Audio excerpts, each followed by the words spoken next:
Magic 107.3. We have a queen in the building today, Sommore. Indeed. Welcome. I love the changes you guys have made at the station. Well, thank you. I love it. But I see nothing's changed with you because you are always looking fly as ever. You know, you have to stay ready. If you stay ready, you don't have to get ready. That's what I was always told. There we go. I'm the ready. hair is on Thank point. you. She came in with the leather leggings. Sebastian, go down to the leather leggings. You guys can't see it right now, but tune into our Twitter and Instagram, Facebook page. You can see how Sommore is dressed. You're too funny. Lovely as always. Thank you. Welcome back to Kansas City. Thank you. Are you going to get some barbecue while you're here? Of course. You already know. I tell people all the time, I lose 3 pounds when I come here in order to gain 2 pounds when I leave. There we go. I'm ready. We got to go to Gates, get Brother KT to bring that platter. Of course. So Miss Sommore, she's going to be at the Improv this weekend. All weekend long. Tell them the dates or the times that you'll be there. All weekend long. Tonight is 2 shows, 8 o'clock and 10:30 p.m. Tomorrow night, 7 o'clock and 10 o'clock p.m. One fabulous show on Sunday at 7 o'clock p.m. You guys are in for a really, really, really good treat.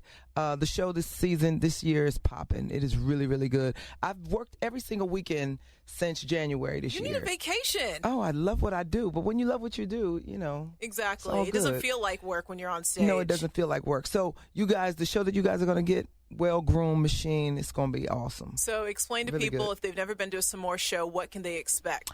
Well, I'm an adult comedian. I am an adult stand-up comedian. So we're talking about adult things. We're talking about adult things.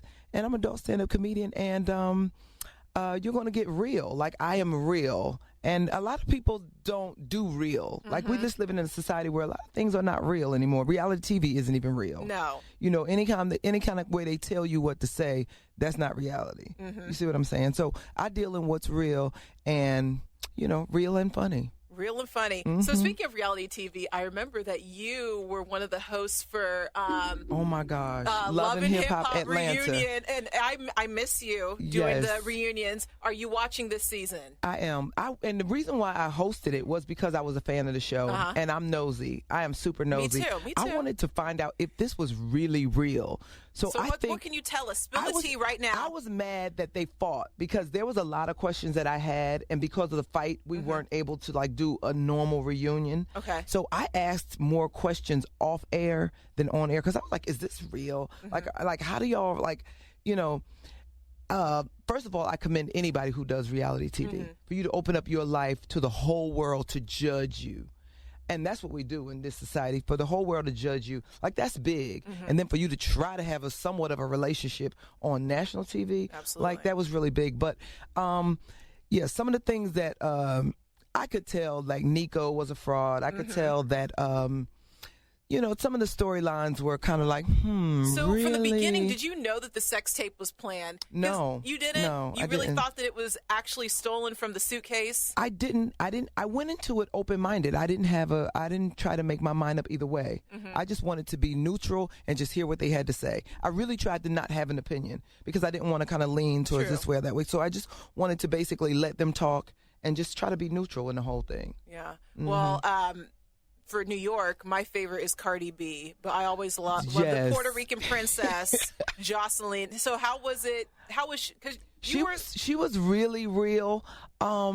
She was very real. She was very nice to me, so I respected that from her. But yeah, it was really live. I like Cardi B too, and I like her because her truth and her honesty, what she talks about, like, I was a girl working at the strip club and then I started doing it. And that is the reality of the world that we're living in. We're living in a world where you can be a girl working at a strip club nowadays and then be perceived as famous. I don't want to say a celebrity because a celebrity is a person that has a talent and they're known for their talent. But you can be famous in today's society with no talent. Absolutely. And, that's just where we are. So, again, I hope it works out for her, And speaking of that, being an overnight sensation, also with comedy, too, because we're seeing a lot of people with just the vines, and then they think they're comedians. And you used to be one of the hosts for Comic View. Right. So how do you think about, like, the progression of comedy and with the internet and how it plays into it? How do you feel about that? Well, the thing about it is that comedy is forever evolving, and because of the internet, we do have a lot of internet comedians. And I tell people all the time, it's one thing for you to be funny for 15 seconds. And it's another thing for you to have a vine out. But for you to stand up on stage with nothing but you and a microphone and be funny for a whole hour, and not only just be funny for a whole hour, be funny in Kansas, be funny in Pittsburgh, be funny in Detroit, be funny in Los Angeles, be funny, and then be funny not next year, but the year after year, the year after year. Don't repeat the same jokes. Like, that's another thing that people, you know, I want people to appreciate about stand-up comedy. I write jokes.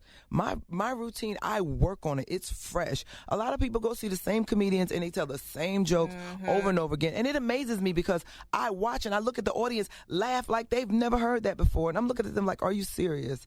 Like, you already know this joke. Exactly. Why are you laughing like you've never heard it before? But, you know, so I knock nobody's hustle. So, but the internet comedians, they are just that. You can't call yourself a stand-up comedian because you're not doing stand-up. You are funny on the internet. The beautiful thing about being funny is everybody has had a moment in your life where you were funny. That's the beautiful thing. Everybody has been funny at some point in their life. But when you, as a comedian, make it your business to provoke thought and to provoke laughter in people, that's when you're a stand-up comedian. Absolutely. Take note from Miss Sommore. She's going to be at the Improv this weekend. Exactly. So, of course, we can't let you leave without talking about Prince. So tell us, what is your favorite Prince song? And also give us a good Prince memory if you have it, if you have one. I never forget one time I was 16 years old and the song I Want to Be Your Lover was out. Wanna be your lover. And I was singing that getting dressed to go to a party that my mother didn't know anything about. And my mother heard me. And let me tell you, my mother is like a real black woman. First of all, I hadn't asked, could I go out anywhere? And I'm getting dressed and I'm in the room singing, I Want to Be Your Lover. My mother's like, I got your lover. I don't know where you think you going. I'm like, Mom, but that's the song. She was like, no, that ain't your song. You know, I don't know where you think you going. So she shut that whole thing down because I was in there singing, I Want to Be Your Lover.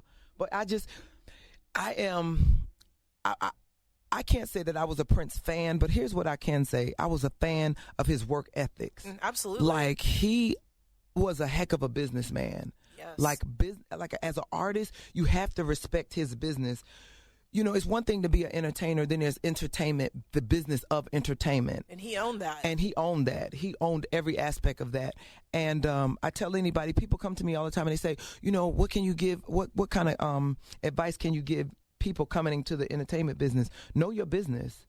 Know your business. I paid attention when Prince changed his name to a symbol. I'm like, why did he do that? It's because he had issues with his record label. He no longer wanted to be called that. He wanted to be a symbol. You have to pay attention to the people that come before you so that you don't make the same mistakes. You know, as an artist, I own all my specials. Like, there's people in this business who have been doing it just as long as me, and it may be perceived that they're more famous than me or more relevant than me, but business-wise, I own everything I do. I own all my specials. I own The Queen Stands Alone. I own Chandelier Status. I own The Rain Continues. So I do the business of Sommore first and foremost, and I respect that in Prince. That's one thing that I took from him years ago. He said a beautiful quote. He said, I'll never dumb down my work. I keep it on a certain level and let my audience come to it, let my audience grow to my work. Or catch up. And that's a catch up, exactly. And that's what I continue to try to do. For me, I've been doing it 25 years. I tell people all the time, I'm not the same person as I was 25 years ago. So if you've seen my show 25 years ago, trust me, I am better than that, like way better. Like, I think it's better.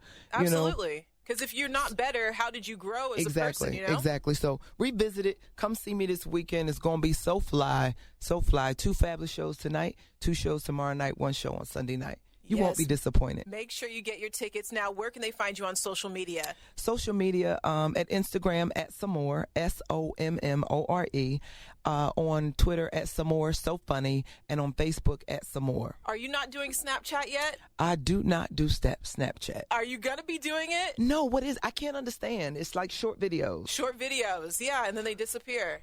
Snapchat I think I'm just going to have to sit that out. I'm going to sit that one out. All right. I think I'm going to sit that in Periscope. I'm going to sit a little. You know, I just can't do everything.